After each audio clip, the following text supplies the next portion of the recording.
Welcome everyone to our special Aftersight Trivia Contest drawing. Thank you all for participating and showing your amazing knowledge in our recent trivia game. Today, one lucky participant will win 2 tickets to the We're Still Here in concert, The Music in the Making. Let's not wait any longer. Here we go. Let's spin the wheel and see who our winner is. And there we have it, folks. Congratulations to Paula. You are the winner of our trivia contest. We'll be in touch with you to arrange the delivery of your tickets. Thank you to everyone who participated and made this event a success.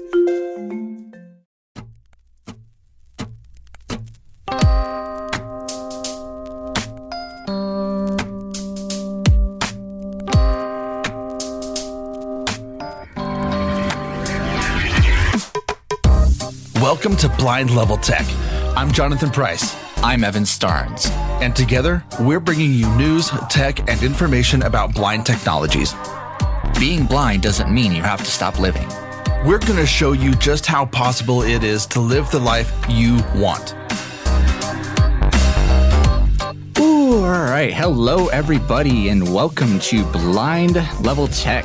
I am your host, Evan Starnes, and I am, honestly, as you can probably tell by the way I'm talking, feeling quite juiced up today.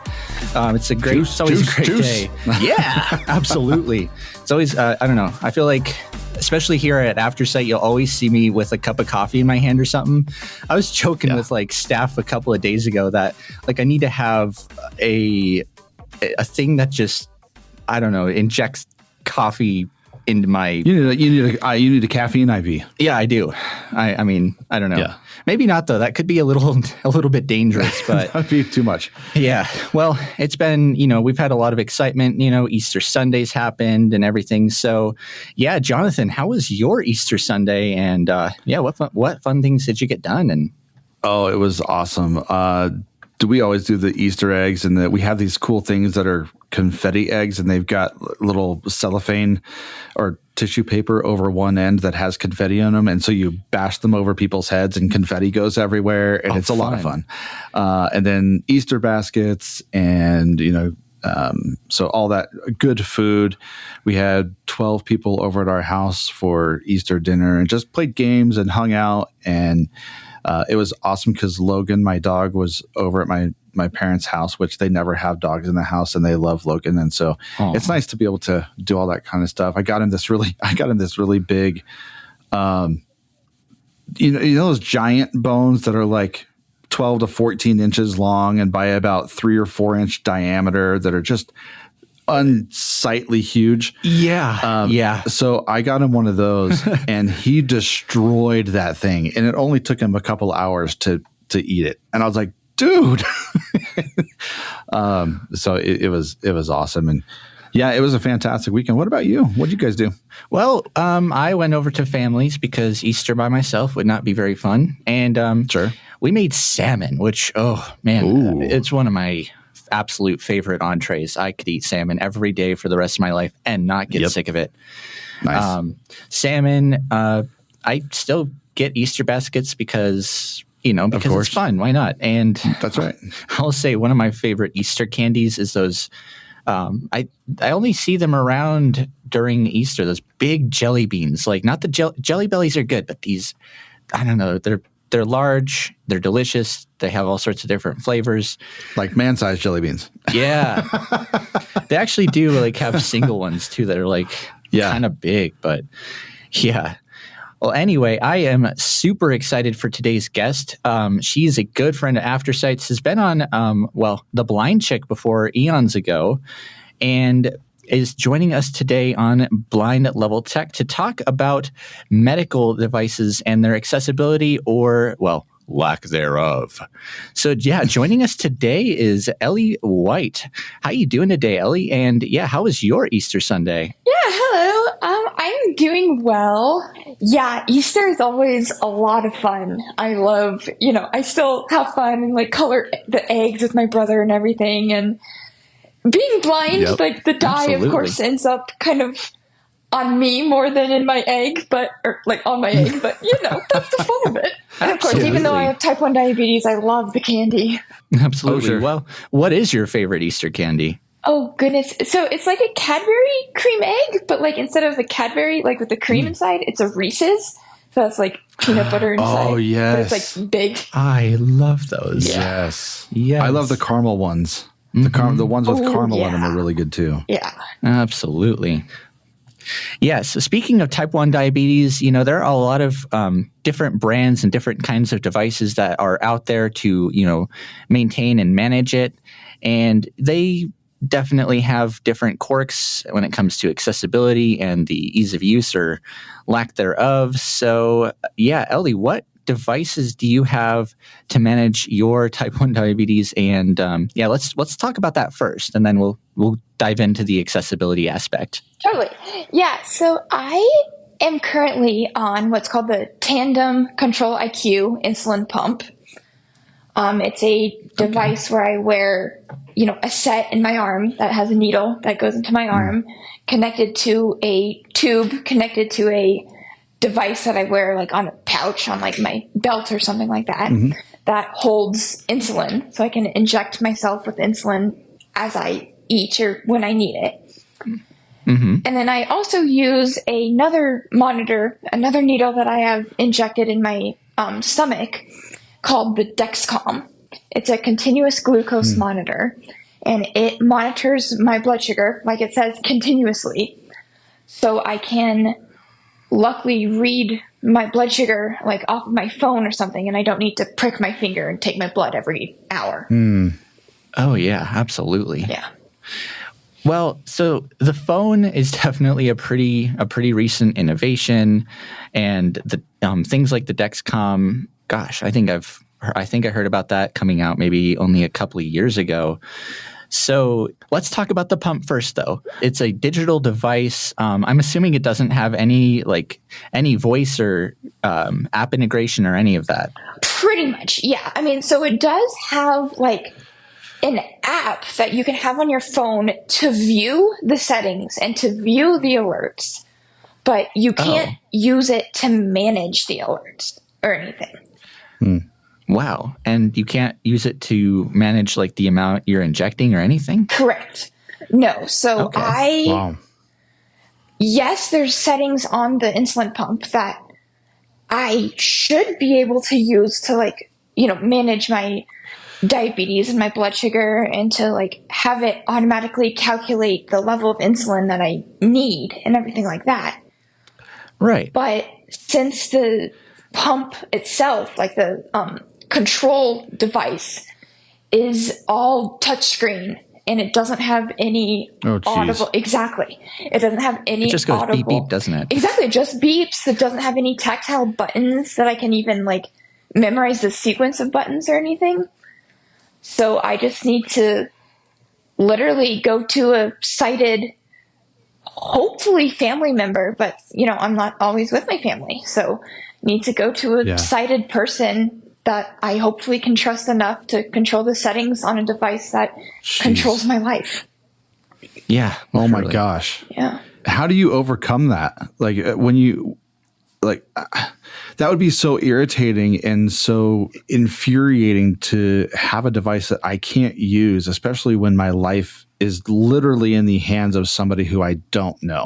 Yeah. I mean, I guess when you say it that way, and when I think of it that way, it is very frustrating because, like, I know the phone can, speak and it's totally accessible. Yeah. And there's screen readers out there, and like, there's the technology out there, and it just hasn't been implemented into these digital devices.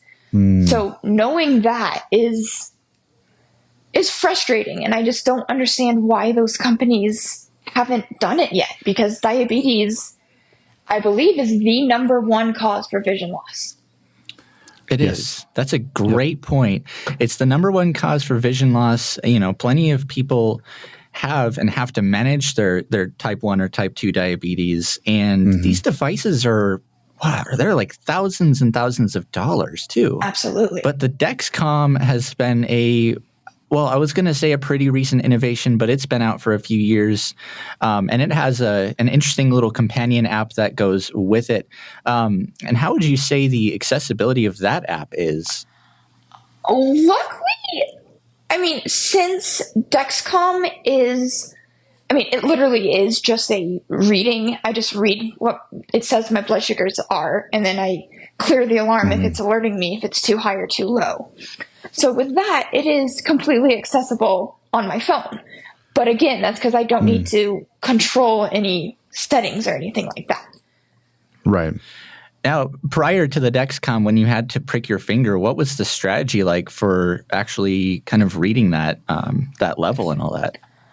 I mean, so luckily in my case, when I was needing to prick my fingers and everything like that, I did still have enough vision to hold it really close to view my numbers. But they have made what's called the glucometer. So that's the meter that you have to suck the blood from your finger to have it read it. And they've luckily made attachments where it is something that you need to insert into the plug on your phone, which then can put it into an app. And then if you have it suck your blood, then it can display the reading onto the app on your phone, which is interesting. Fairly, I mean, I want to say it's accessible, but it's one of those things that's challenging. It's accessible once you get used to it. Yeah, it's one of those apps where you kind of have to find workarounds to make it work. Exactly. Yeah, we all know about those. Exactly. And another concern might be too, so you mentioned it plugs into your phone's charging port? Yeah. Oh, interesting. So that would mean too, with the new iPhone 15 series, you'd have to get a completely new device because that would plug into a Lightning connector. Now we're on USB-C. I don't know. I didn't even think of that. Yeah, or if you have a different phone, if you're on Android or whatever that used to use the USB-C or the micro USB or whatever that is. Exactly. Huh. That is interesting. I hadn't thought of that point before. So absolutely. I have a question when it comes to you were talking about some of the technologies that you currently use, which is awesome. I'm sure that somebody in your situation is monitoring what is coming out technology-wise. Have you seen anything in the medical community that may lead you to suggest or say that there are some accessibility items or gadgets or devices that will help you in moving forward? I mean, I want to say yes and no. Yes, so I have definitely worked with people and with these companies that might have workarounds or might have suggestions of apps, let's say Seeing AI that I can use on my phone to read my other thing or something like that. But a big thing that I have gotten myself really, really involved with, I've actually now gone to Washington, D.C. at the last 2 Washington seminars to speak on Capitol Hill with legislation with legislators to show the significance and really put a face, if you will, to the bill that we're trying to have passed, the Medical Device Non-Visual Accessibility Act. Yes. Because I just want to, it would make me and, people in my scenario, I know I'm not alone, feel so much more comfortable if it could just be not life would be so much better if this could be a thing, but if it were actually a law and that manufacturers need to put this in place, it would just be so much more comforting. Yeah, and otherwise they'd be breaking the law. That would be pretty bad. Exactly. Well, so what actually would ideally be your accessible insulin pump / glucose monitors? Would you rather have something that relies on an app, or would you rather have something that's standalone that has a speaker with maybe a text-to-speech synthesizer or pre-programmed voice prompts? In a completely ideal situation, I would want it to be separate from an app, because let's just say if my phone were to die or if I were to be without it or something like that, or even for other people, like even let's say like the elderly population who might have vision They loss. might not have a smartphone. Exactly. They might not have a phone and they might not know how to use a phone or something like that. So I think it would be overall ideal to have it just be its own thing. Yeah, and maybe talking like, I don't know, because there's always pluses and minuses to these devices being standalone and talking.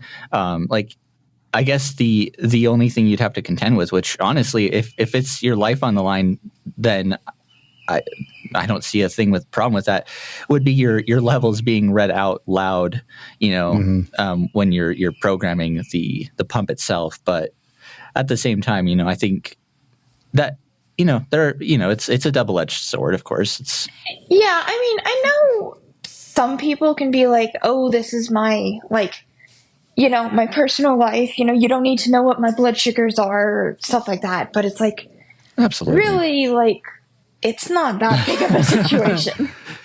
Absolutely not. It's not a hill worth dying on. Exactly. Huh? No. Exactly. Yeah. Well, I don't know about you, Ellie, but I'm feeling a little bit hungry, and it's actually getting around. Well, it's getting around my lunchtime. It's Mad Greens Day as I'm recording this, but we're not here to talk about Mad Greens. We're actually here to talk about something completely different. Sandwich of the week. So, Ellie, what is your sandwich of the week? Well, probably just because I tried it for my first time earlier this week. Oh. A nice, juicy patty melt. Oh, nice. Yes. Good call. Yeah. I love a good patty melt. Really good. Like, having it with the Thousand Islands dressing and everything, that was different for me, but it was really good. I think Thousand Island dressing is probably one of my personal favorites, honestly. Yeah. Well, I'm going to go last. Jonathan, what is your sandwich of the week? Well, knowing that you're going last, I better make mine pretty subpar because it seems like you're going to build this up pretty good. So actually, no, my dad has been smoking a lot of beef and pork and all that kind of stuff. He's kind of he loves to smoke meats and barbecue and all that kind of stuff. So we did like a barbecue sandwich with jalapenos and barbecue sauce and mushrooms and onions, and it was pretty amazing. So Absolutely. Barbecue sandwich. That's classic. Awesome. Yeah.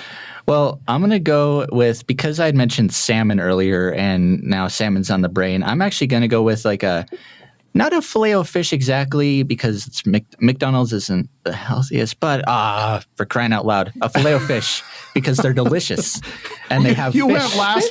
went last for a Filet-O-Fish. I did. I know. How dare I? That one day, Evan, that we walked from CCB to that one McDonald's and had It those? was, and that's, for whatever reason, maybe my brain just kind of associated that, but That's That's awesome. I remember too getting Filet-O-Fish while we had it was like a board meeting or something, a student board meeting, and it was raining, and I was trying to get McDonald's, and I remember it was like, it was, I don't know.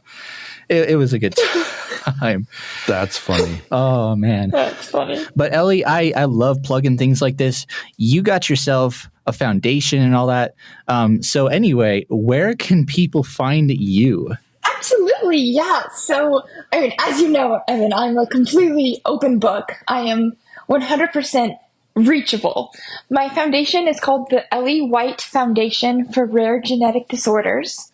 And I have a website, the elliewhitefoundation.org.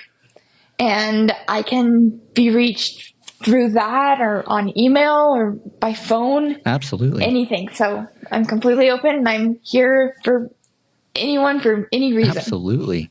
And if you want to hear Ellie's full story, please go back and listen to, I think it was episode 20 something of The Blind Chick, because it's a good episode. And yeah, if you want to hear more about Ellie's story and how she got involved with Aftersight even, and just kind of her experiences, go check that episode out. Ellie, anything else you would like to leave our audience with? No, I don't think so. I mean, just keep your heads up, keep putting your foot forward, and go achieve big goals, and don't let anything stand in your way. Rock on. Yeah, and rock on is a famous Joe stretch, I would say, too. Yep. How about you, Jonathan? Yeah. Yeah, I actually had one more question for Ellie. We have cool. our hike coming up. Are you planning on coming on the hike? No, I am definitely hoping to. Yeah, I'll Good. definitely have to look into that. And Good. Absolutely. It's July 27th, which also happens to be my birthday.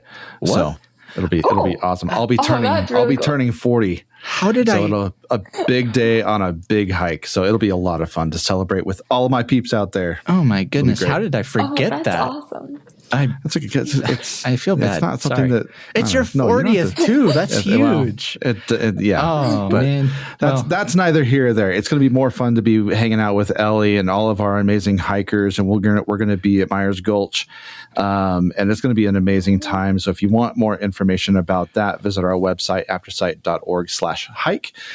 You can get all of the information there.